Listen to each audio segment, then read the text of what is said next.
I bought my dream home. Then my pregnant sister tried to steal it with my family's blessing. And then I always thought I was checking every adult box that mattered. Clocking in early, staying late, saving instead of spending, and saying no when everyone else around me was living like tomorrow didn't exist. Since I was 23, I've been working as a financial analyst at a mid-sized firm in St. Paul, and for almost a decade, I made that job my entire identity. I didn't take vacations. I packed sandwiches. I turned down happy hours, brunches, beach weekends, and every friend trip to Europe, Mexico, and Hawaii. When people ask me why, I gave the same tired line I told myself every night as I fell asleep to the sound of financial podcasts. Because one day, it'll pay off. That day came the week I turned 32.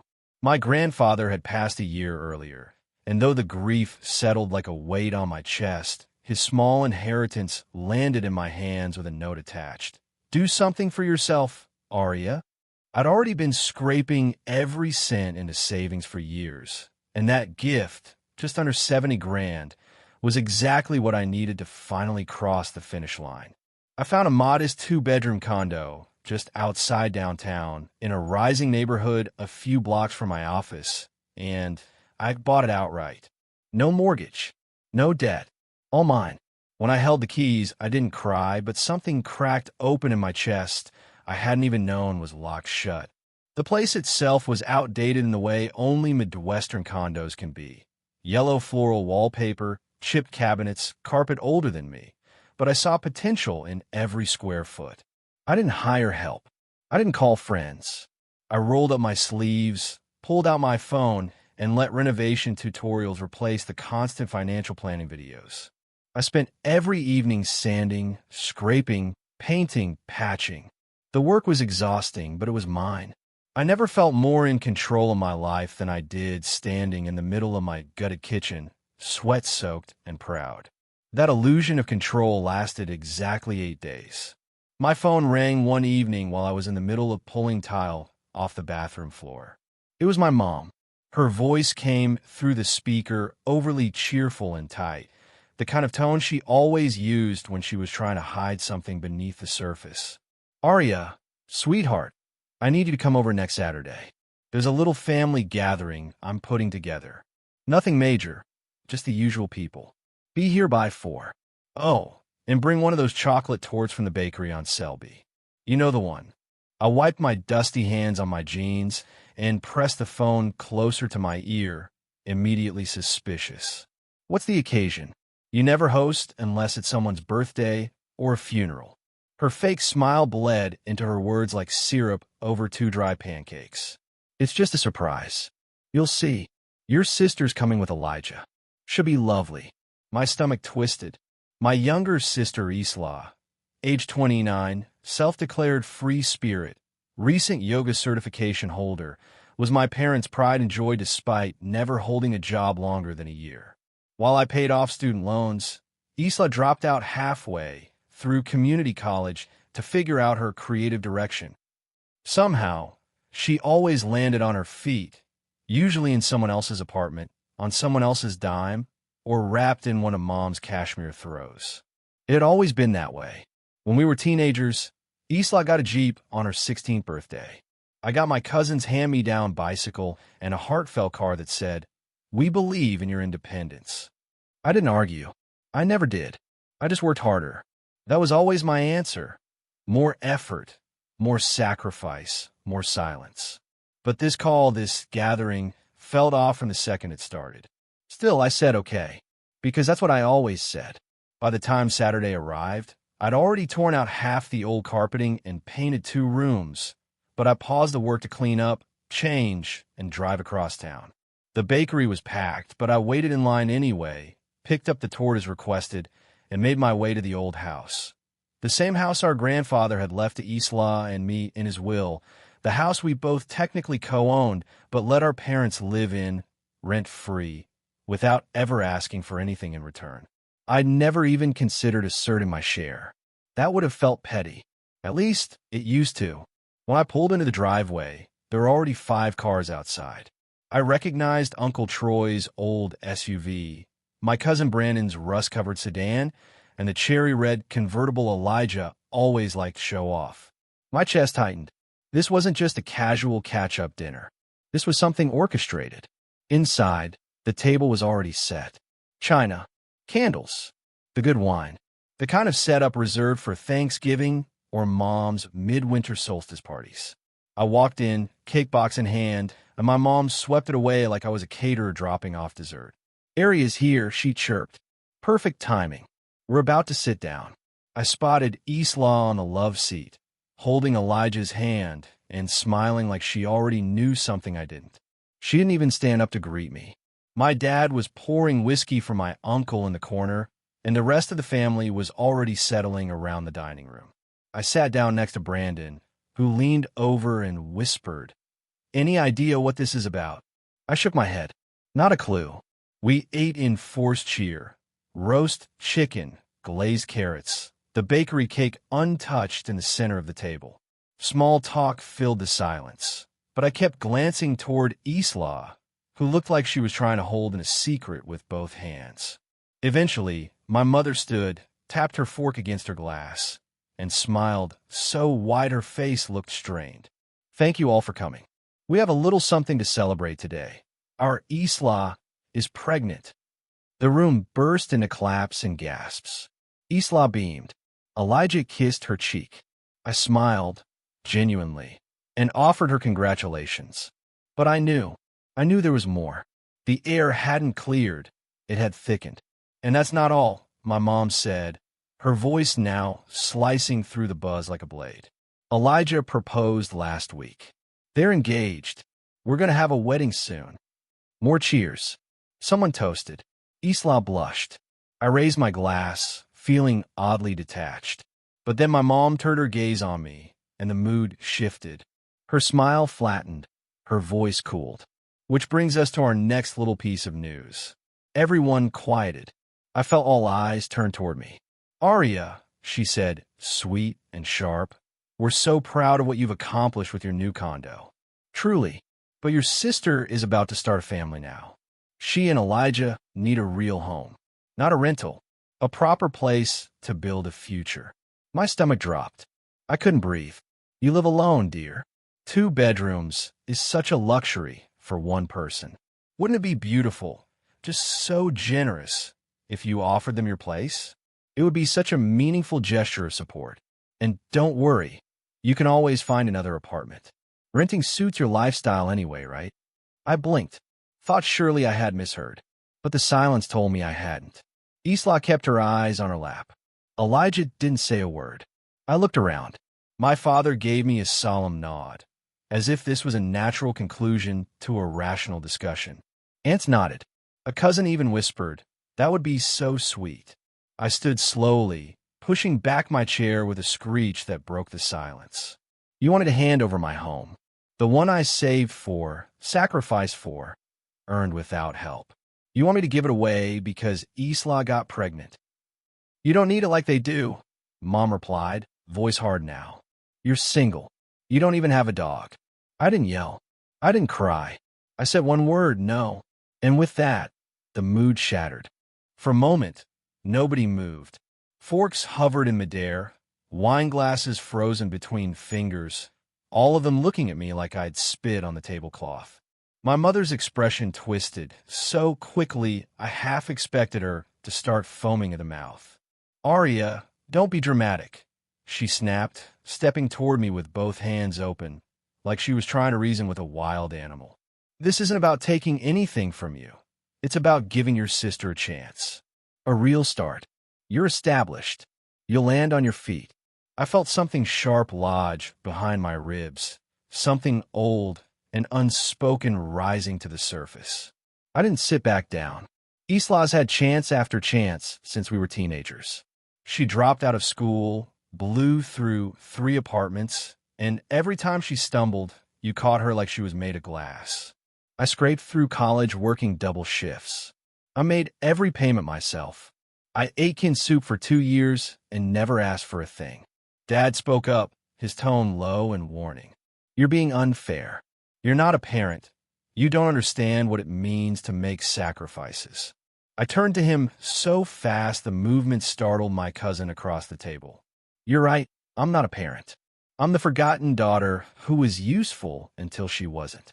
This isn't sacrifice. It's manipulation, and you've been doing it for years. That's when Isla started crying.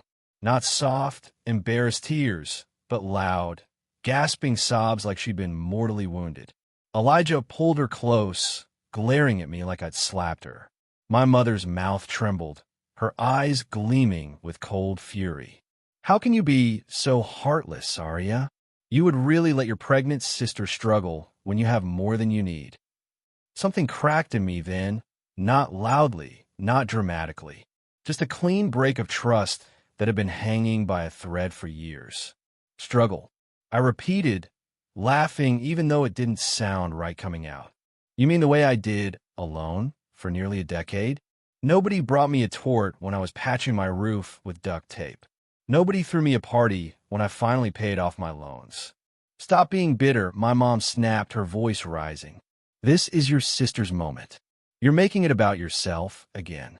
Then she picked up the tort, the one I had stood in line to buy, the one she had requested by name. With no warning, she hurled it across the table. It hit me full in the chest, icing exploding over my jacket, chocolate chunks sliding down my shirt and onto the floor. Someone gasped. Someone else whispered, "Oh my God." But I didn't flinch. I slowly wiped a smear of frosting from my jaw and dropped it onto the carpet. Nobody helped me. Not one person stood up to say this had gone too far. Instead, they looked at me like the cake had struck them instead, like I'd ruined the evening by existing outside their narrative. I picked up my purse. I didn't say goodbye.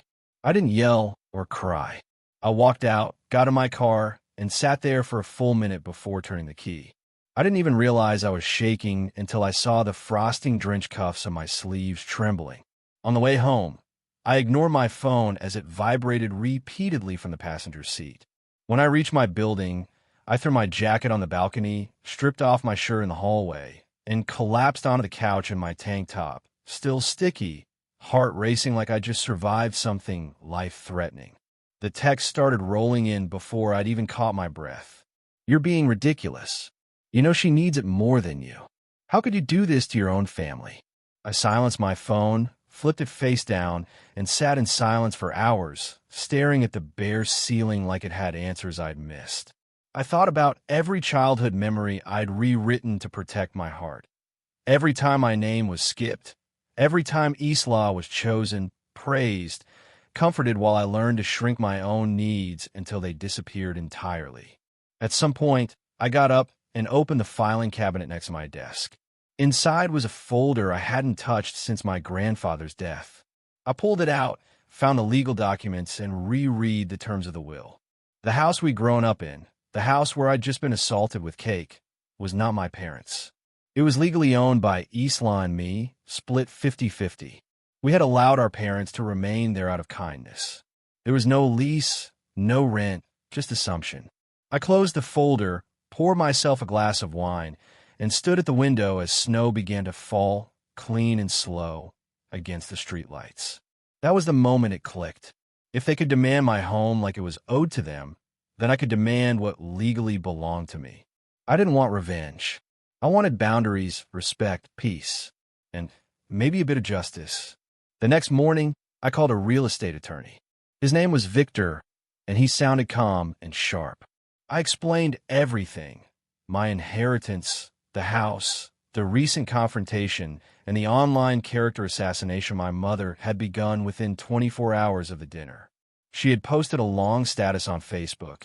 It breaks my heart to say this, but my daughter Arya has chosen selfishness over family. We asked her to help her pregnant sister, and instead she turned her back on all of us. There were dozens of comments. I read every one. None of them asked what had led to it. None questioned the logic. They simply piled on. She was always cold, probably jealous of Isla's happiness. Some people forget where they come from. Victor asked if I had proof of harassment. I told him I did better. I had a recording. When they came to my apartment days later, screaming through the door about betrayal, my phone was already recording from the moment I heard them in the hallway. "You're a disgrace," my mother had yelled. You're making your own family homeless. Isla sobbed between shallow gasps. This is unforgivable, Elijah spat. They had stood outside my door for nearly 15 minutes, alternating between threats and guilt-tripping. I never opened it. I never responded. But the words were clear and damning. When I sent Victor the audio file, he called me back within the hour. This isn't just harassment, he said. It proves a pattern of emotional abuse and manipulation. You're well within your rights to pursue legal action regarding the house. If you want to force a sale, I'll draft the paperwork. It felt surreal, like I'd triggered a machine that couldn't be stopped. But I told him yes. I told him to do it. For the first time in years, I slept without grinding my teeth. By the weekend, the letter had been delivered. Isla signed for it. The next day, my phone exploded with calls. I didn't answer. That Sunday, they came back, banging on my door, threatening lawyers of their own, screaming that I'd taken things too far. I sat behind the door, recording everything again, this time with the wine glass in my hand and the knowledge that I didn't owe them another inch. They had crossed a line they couldn't uncross. Now it was my turn to draw one that actually held. By Monday morning, Victor had received a call from their attorney, some guy named Greg who sounded, according to Victor, panicked and underprepared. He wanted to avoid court, begged for a mediation session instead, and claimed this was all a misunderstanding. I didn't respond immediately. I needed to be sure I could sit in the same room as them without losing my grip on everything I'd worked so hard to protect. But after a night of thinking, I agreed. Not because I expected an apology, but because I wanted it all written down, signed, and sealed. No loopholes. No room for manipulation. The meeting was set for the following Monday, to take place at Victor's office. I arrived 20 minutes early, wearing a gray pantsuit I usually reserve for client presentations or job interviews. Structured, severe, and unshakable. Victor greeted me in the lobby with a nod and a steady smile, the kind that reminded me I had every legal right to be doing this. When we walked into the room, my parents were already seated, Isla beside them, Elijah stone-faced as always. Across from us sat Greg, sweating through his collar, flipping nervously through his papers like he was still hoping for some last-minute miracle to make this all disappear. No one said hello. My mother didn't even look at me. My father gave a slight nod, but said nothing. Isla was the only one who broke the silence, whispering something to Elijah and dabbing her eyes with a tissue she definitely didn't need yet. Greg opened the conversation by trying to appeal to my sense of empathy, listing all the ways a for sale would negatively impact a young, growing family, how my parents had built a life in that house, how a disruption now would cause lasting emotional strain. Victor didn't even blink. He slid a printed transcript of the Facebook posts across the table, then another stack containing documentation of the recordings, which he began to play aloud. My mother's voice rang through the speaker, distorted slightly, but still unmistakable. You're a disgrace, Arya. I wish I'd never given birth to such a selfish child. Greg paled. My parents flinched. Isla buried her face in her hands, though I caught the flicker of guilt in her expression before she did. Victor leaned back, fingers steepled. This isn't about emotion anymore. This is about ownership. My client co-owns the property and wishes to liquidate her share. If the other party is unwilling to buy her out, we proceed to a court-ordered sale. There was a long silence. Then Greg turned to my parents and murmured something. After a tense 5 minutes of whispered arguing, he straightened and said, "My clients are willing to accept the sale, provided they are given 60 days to vacate." I said nothing. I didn't even move. Victor looked at me, nodded once, then turned back to them. "We accept the terms, contingent on a binding agreement signed today." It was done. The house that had been a symbol of every overlooked achievement, every quiet act of swallowing hurt and pretending it didn't matter, would be sold. For the first time, my family couldn't spin the narrative in their favor. As Victor drafted the documents, my mother's silence shattered. "You're throwing your family out, Arya," she hissed, voice thick with venom. "You've always been cold, but this This is cruelty.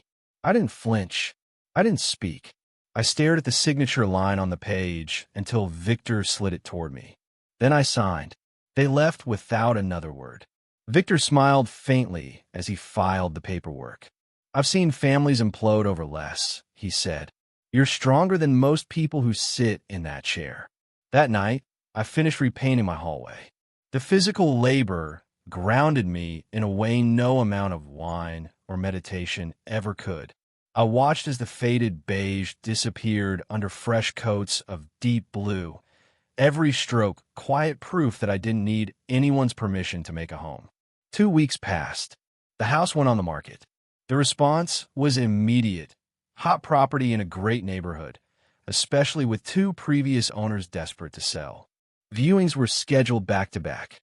I didn't hear from anyone in my family, though mutual friends reached out to say my mother had shifted strategies.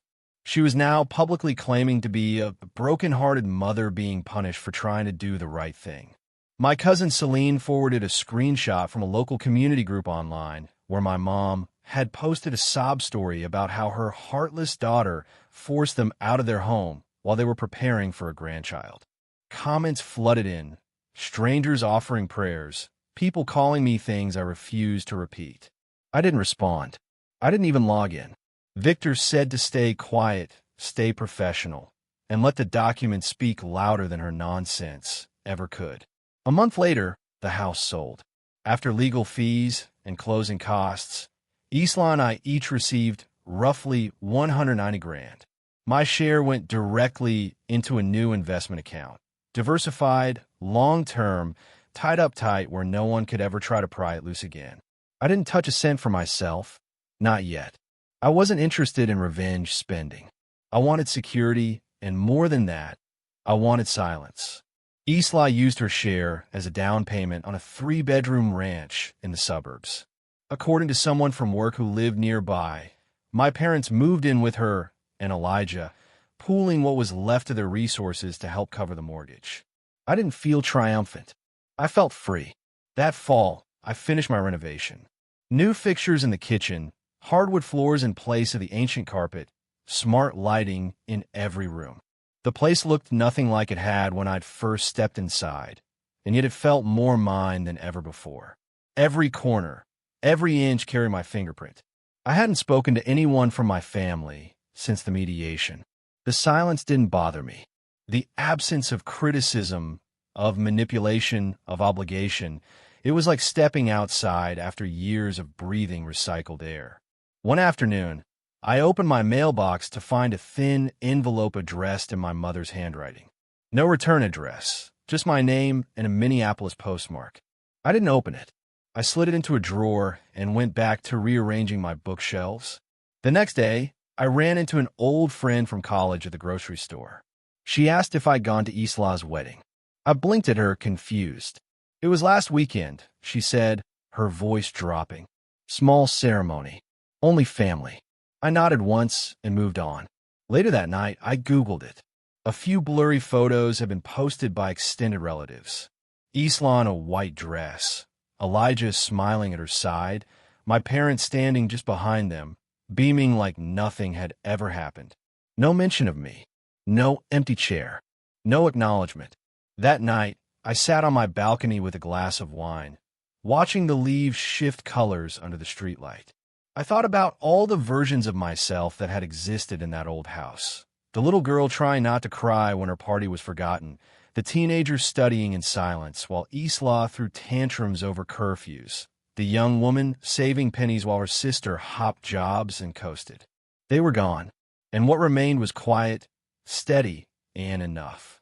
I didn't expect a thank you, but part of me had held on to the faintest idea that someone, anyone, might acknowledge how much I'd endured before I walked away. That idea died, quietly, the morning I opened my laptop and saw a message from an old coworker. Her tone was polite but curious, asking if I was okay because Isla had made a lengthy post on her new lifestyle blog, detailing her trauma from being forced to relocate during her pregnancy. Apparently, she was rebranding as a wellness coach, leaning into crystals, astrology, and spiritual rebirth, all while using my name, not directly, but clearly, as a cautionary tale about toxic family members who withhold support and abandon their obligations. I clicked the link, expecting to be annoyed, but instead I felt something colder, sharper. Her entire site was a carefully curated mess of falsehoods, all aimed at casting herself as a survivor of emotional hardship. In one section, she claimed she'd been left homeless while preparing to bring a child into the world. In another, she referenced a betrayal so deep it left scars on her soul. The comments were filled with sympathetic strangers telling her how brave she was, how strong she'd become in the face of adversity. Not one of them knew the house had been hers as much as mine, or that the so-called betrayal was simply me asking for the bare minimum of respect after a decade of silence and self-sacrifice. I sent the screenshots to Victor.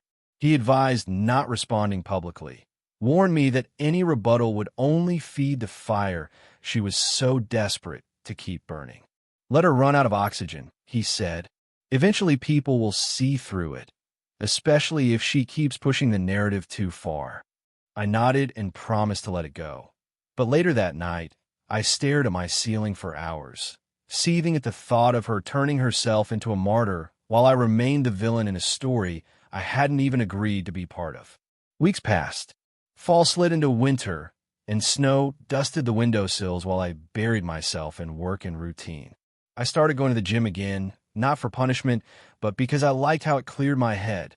I signed up for a ceramics class at a local studio and found satisfaction in shaping something out of nothing. There is something deeply healing in turning lumps of clay into bowls, as if I was reminding myself that I could still build soft things, even after everything hardened inside me.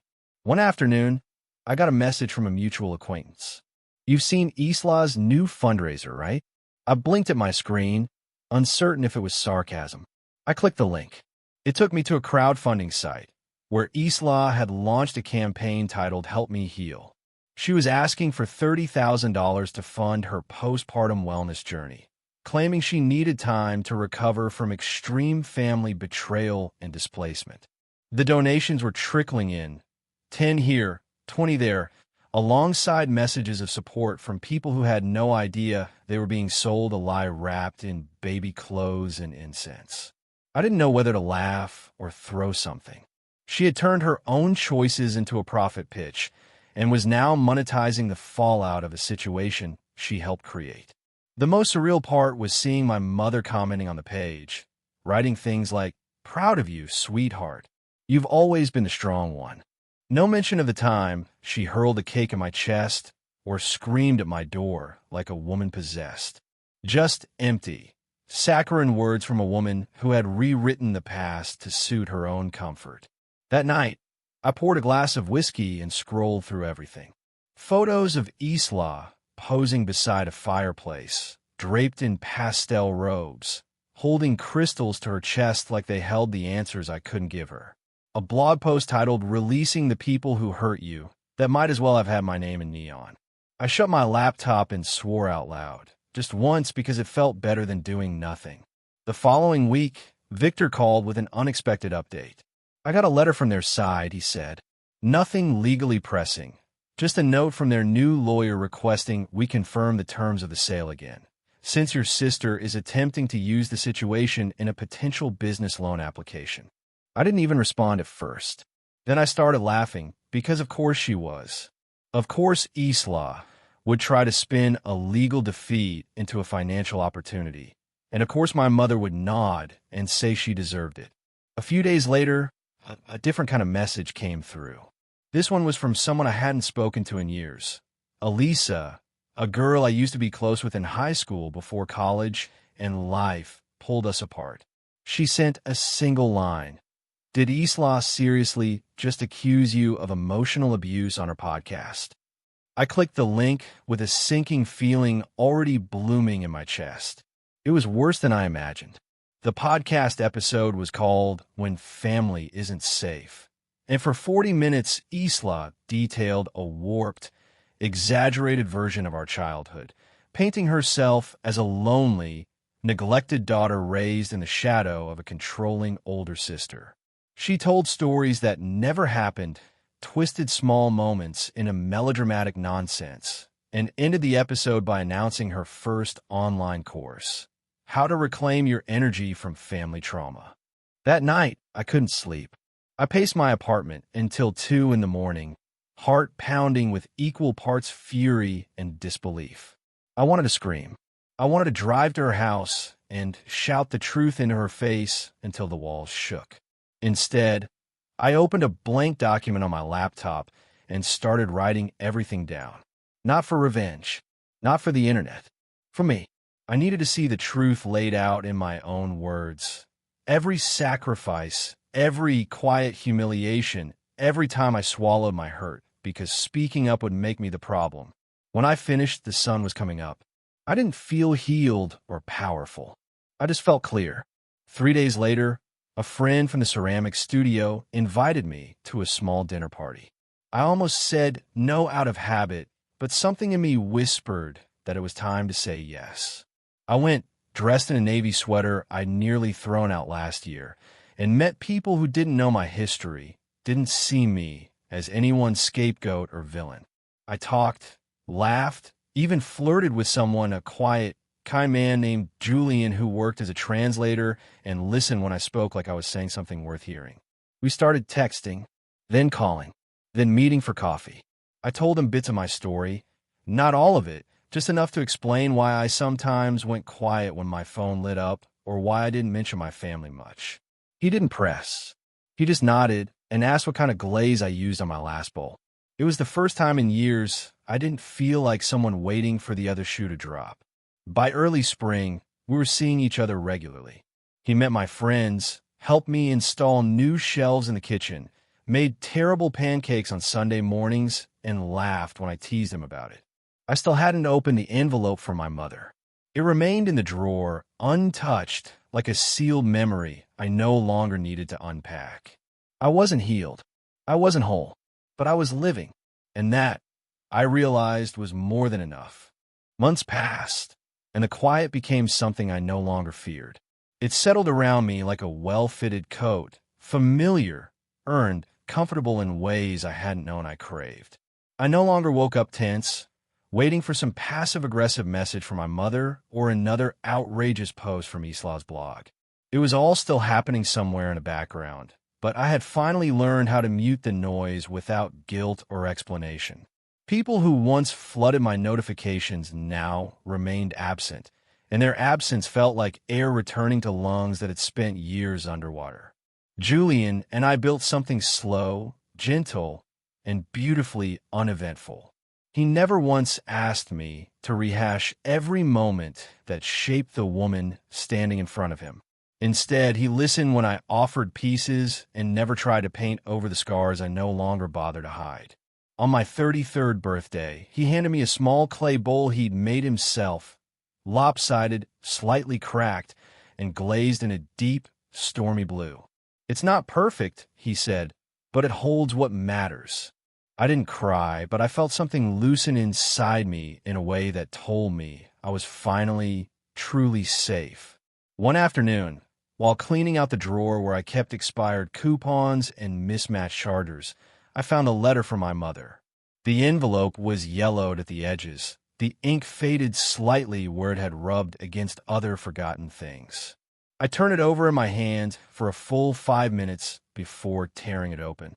Inside was a single sheet of paper with cramped handwriting, and for the first time in over a year, I read my mother's words without bracing myself for the sting. She didn't apologize, not directly. Instead, she wrote about how hard it had been to watch the family drift apart, how confused and hurt she felt watching Isla struggle, how she wished I could have been more understanding of what she saw as necessary choices. "I did the best I could," she wrote. "Maybe I made mistakes, but I was just trying to hold everyone together." At the bottom, the sentence that hung in the air long after I finished reading, "I hope you find it in your heart to remember who we used to be." I folded the letter, placed it back in the envelope, and slid it into the back of my bookshelf.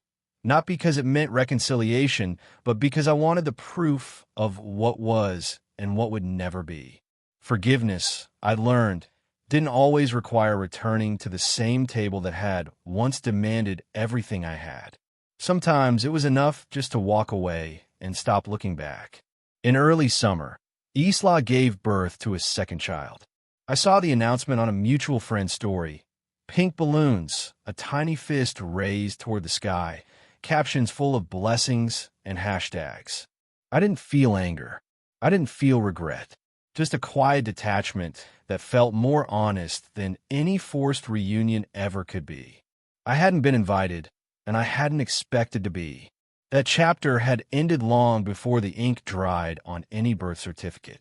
My home was filled with light now.